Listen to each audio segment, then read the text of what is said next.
Hello? Good morning. Is this Joshua Kellier? Good morning. Yes? Is this Joshua Kellier? This is Joshua Kellier. Good morning. This is Administrative Law Judge Marcia Oresky calling for your hearing. This is who? Administrative Law Judge Marcia Oresky calling for your hearing. You said Judge Marshall? Right. Oresky. I'm calling for your public assistance hearing. Okay. Oh, can I ask you a question? Yes? What is that beeping noise in the background? It's the hearing is being recorded. Okay, cool. Good. Okay. All right. So I'm going to connect the agency's representative, and then we'll start the hearing, okay? Okay. I have, just to let you know, Ms. Marshall, Yeah? I have, I want to email my complaint to you so that you can be fully, briefed about my concerns, what it is that I'm complaining about. And, I gave you a brief description over the phone. Not you, but I gave the person I was speaking with a brief description over the phone. And I was not able to effectively, to my standards, convey what the problem is or problems are. Well, I took some notes in the hearing request. I will go through everything, but we have to have the agency on the line because they're a party to the hearing. Okay. So I'm going to connect with Gabriel now, and she's going to represent the agency. Gabriel, okay. So I would like to know, is there an email address that I can email the complaint to so that everybody can be, brief on the same page? She has the copy of the hearing request. Yes, that's the hearing request, but my complaint is already written and I have it. It's in the fair hearing request. No, I never was able to submit that via online application. I tried to do that, and that's a part of my complaint. Listen, when we get Ms. Gabriel on the line, I'm going to read to you what we have, and then you can tell us what else you have to say, because it's a lot. You can give testimony at the hearing. Okay? Yeah, that's the problem. So I would like to submit a written statement, the right to petition the government. I would like to exercise my 14th Amendment right to petition the government for redress of grievances by submitting a written statement. If you want to submit something, then you're going to have to submit it to the Office of Administrative Hearings, and we'll have to adjourn the hearing, and the agency will have the opportunity to review it, and then I'll have it in the record, because that can't be done at the hearing. Right, and that's what I wanted to get done, just to make sure that I have a fair, process. Right, let me get Ms. Gabriel on the line, and then we'll see what to do, okay? Thank you so much. I appreciate that. You're welcome. All right.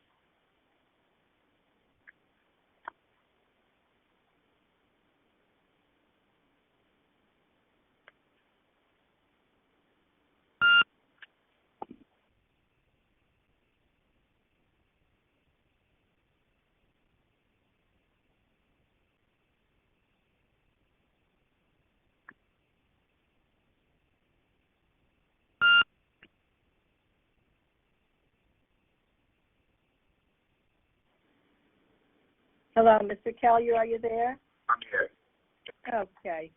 Now we're ready to begin the hearing. This is fair hearing 813-517D. I'm Judge Marcia. Breaking up. Designated by the Commissioner to conduct this hearing. This hearing was requested by Joshua Kellier. Please state your name and address for the record. My name is Joshua Kellier.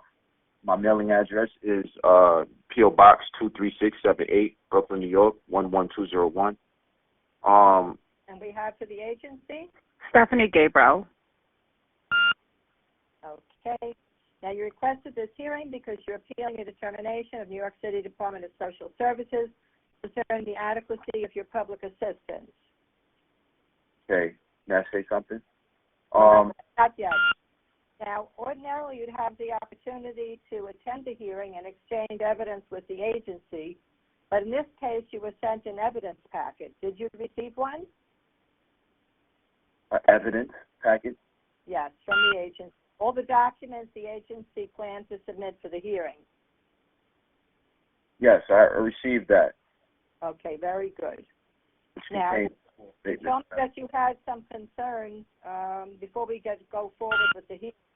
You said you had some concern about some evidence you wanted to submit that you didn't submit at this point.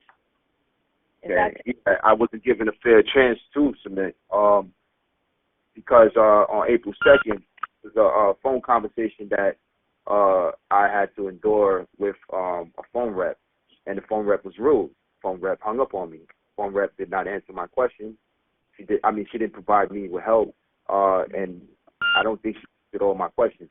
I do have evidence that of the conversation. I wrote down, what took place in the conversation, and it was very brief. She didn't inform me whether or not I was to get a hearing date or the hearing number. Also, I asked her for her name, and right when I asked her for her name, she hung up on me. Well, I'm sorry to hear that. And Stephanie Gabriel, I just need her position. I am the rep for the agency. Representative? So are you a lawyer, Stephanie? No, I'm not. I'm just representing the agency. Okay. All right. Let me just read to you the notes that we have in the hearing request, and then you can decide whether you want to adjourn the hearing to submit further evidence, okay? Yes. Okay, so what we have here, your complaint is about storage fees, and then it says, appellant wanted to add that this is a breach of contract and negligence on the part of the agency. Appellant says his storage unit is going to auction this month and needs this issue resolved urgently. Appellant states he's seeking monetary relief. Appellant was told that this contract wasn't enforced. Agency was opposed to something, $167. Then agency came up with a new amount. Agency changed the contract after the fact. Appellant submitted replaced onto his record. He is requesting copy of HRA Code Ethics, Conduct, and Employee Handbook and other information. Advised he may request a copy of information from agency. Appellant kept repeating about his straight, stating he is negligent, not paying storage fee of $176 a month. And then it says you were contacted to verify if you still want the hearing, and that's it. So is there anything else that you wanted to add to that?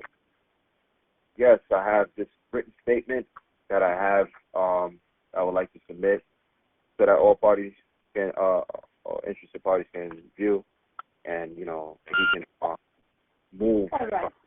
So you want an adjournment so you can submit that evidence? Thank you. That would be great. Okay. So you have to submit it to the Office of Administrative Hearings. Okay. And will that get to you too, Ms. Gabriel? No, Judge.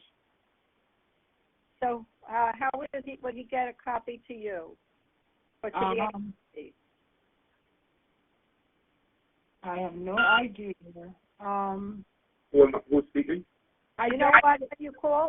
When you call the Office of Administrative Hearings, tell them you want to submit it to the agency and for them to give you the number or whatever email address. I'm not sure how it's done. Okay? To submit it to which agency you're referring to? Human Resource Administration, HRA. Yeah, that's the problem because they don't give out emails, and that's what I was, one of the issues that I had was recovering emails so I can, email information to people, my invoice, or, things of that nature, and I was never able to recover email. Well, the Office of Administrative Hearings will be able to tell you what to do. Okay. That's the number on the back of your appointment letter, and that's where you send the your statement. I do have another. Mm-hmm. There's an email address, I think, and also a fax number. Oh, with the one that they sent me in the mail. Yeah. That's sitting right here. Hold on, let me look at it. Yeah, so the fax number was also to me via conversation. I had after April 2nd. But I'm looking now at that document on 4/03, April 3rd, 2020 that was sent to me. I see a number to call. I don't see any fax. Any phone number. Email address. Sorry. Website. The fax number you may call. Yeah, that's about it. Call the number, the phone number. Hello? And they'll give it to you. Hello? Yes, we're here. This is Marshall? Yes, we're here. Hello? Yes, we're here. Can you hear me? I can hear you now. Okay. So call that phone number and they'll give Hello? you the email address. Hello? Yes, we're here. Okay, now I can hear you. Did you hear what I said? What was that? Call the phone number and they'll give you the email address. Okay, will do.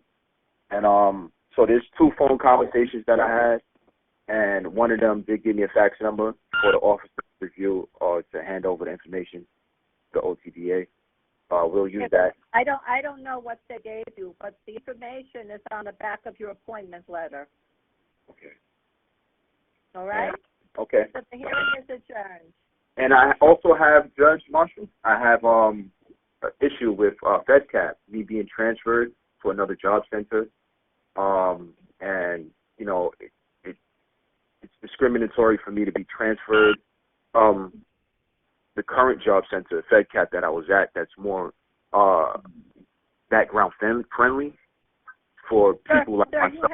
You have to take that up with the agency. That's not a hearable issue here. That's not a hearable issue, but it's a state action.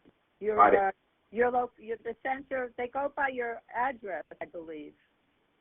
Ms. Gabriel, do you have some input for that? No, well, this is not part of the hearing. So if he has an issue with FedCap and the way they placed him, he has to take it up with the agency. Is this Ms. Gabriel speaking? Yes? Okay. Yeah, so this is not a part of the hearing. So you're saying that... The only issue we have on the hearing is storage. Right, okay, cool. So I will have to make another hearing for that, you're saying? That's not what I'm saying. I'm saying if you have an issue with where you were placed, you need to find out from the agency why they placed you there. Maybe there's a reason. Yeah, so this is a hearing dealing directly with the same agency. You know, whether I add another issue, it's just a joint complaint. That's it. You know, so I have a right to do that. No, we can't add another issue, Judge. Sir, so when we come to the hearing, the reason why the hearing is done in advance so we can prepare for it. So when we prepared for this hearing, it was only storage. I object, Judge Marshall. I have a right to joint pleadings, and that policy violates my right to joint pleadings. Mr. Kelly, we're adjourning the hearing for you.